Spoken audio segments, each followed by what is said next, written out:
إسراء، عاملين ايه؟ أتمنى إن انتوا تكونوا بخير. فيديو النهاردة هيكون عبارة عن ريفيو أو تجربتي مع الكريم ده أو المرهم ده. اسمه أكنومايسين 2%. المرهم ده أنا عندي لعلاج حب الشباب. أنا عندي حب الشباب لأن أنا بشرتي دهنية، فعندي كده كل شوية تطلع لي حباية أو اتنين، مش حاجة قوي يعني. بس ده بيساعدني جدا ان هو يقلل من الحبوب. ايه هي بقى المادة دي اللي هو الاكنومايسين؟ ده نوع من المضادات الحيوية، مضاد حيوي. ده بيساعد على قتل البكتيريا وتقليل التهابات الجلد، فحلو جدا وكويس يعني لان هو مضاد حيوي فمش بيكون ضار قوي. بعد كده الفوائد او المزايا بتاعته ان هو امن كويس جدا، يعني ممكن اي حد يستخدمه، وفعال جدا مش ضعيف يعني، ومتوفر يعني متوفر في كل الصيدليات وسعره مناسب جدا. ده تقريبا ب5 جنيه بس، فمش غالي يعني. وبعد كده هو مضاد جيد للبكتيريا زي ما قلنا ان هو بيساعد على قتل البكتيريا، وبرضه فعال وكويس للالتهابات الجلدية.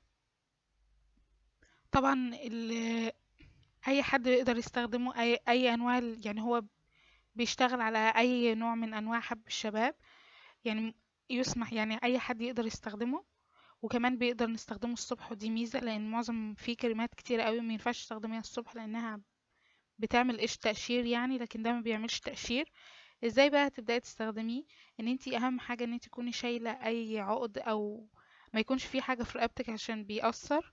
بعد كده تغسلي ايدك كويس طبعا، وبعد كده تغسلي وشك بالمية او بالغسول بتاعك او حتى الصابونة بتاعت حب الشباب بتاعتك قبل ما تستخدميه. وبعد كده تسيبي وشك ينشف لمدة 5 دقايق. وبعد كده تاخدي حتة ممكن تحطي على الحبة ذات نفسها. ده اللي انا بعمله ساعات، وساعات لما بحس وشي كده تعبان او كده بعمله على كل وش، لان زي ما قلت هو مضاد حيوي يعني تقريبا. فتاخدي حتة وتحطيها على الحبة، وبعد كده لازم تغسلي ايدك طبعا، وبعد كده تسيبيه الكريم، ما تشطفيهوش يعني، غير لو الدكتور بتاعك قالك لا لازم تغسلي بعد فترة مثلا ساعة.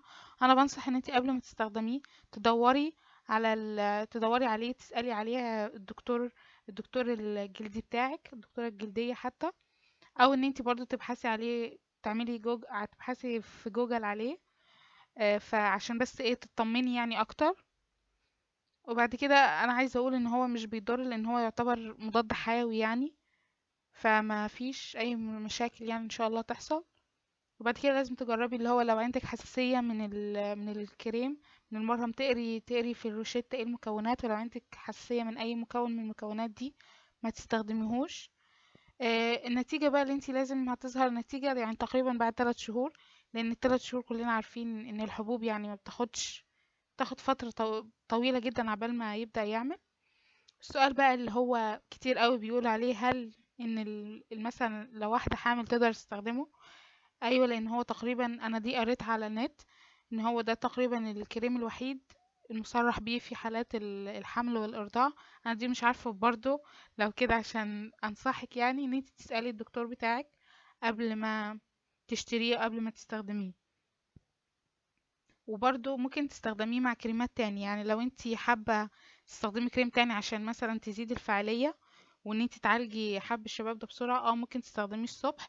يعني مثلا تستخدمي الكريم اكنومايسين الصبح، والكريم التاني اللي انتي عايزة تستخدميه بالليل، علشان مثلا الصبح ممكن يقشر وكده، فمش هيبقى شكله حلو قوي يعني.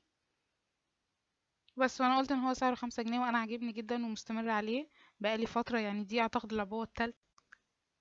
اتمنى ان يكون الفيديو عجبكم، لو عجبكم متنسوش تعملوا اعجاب واشتراك في القناة عشان يوصلكوا كل جديد. انا اسراء واشوفكم في فيديو جديد. سلام عليكم.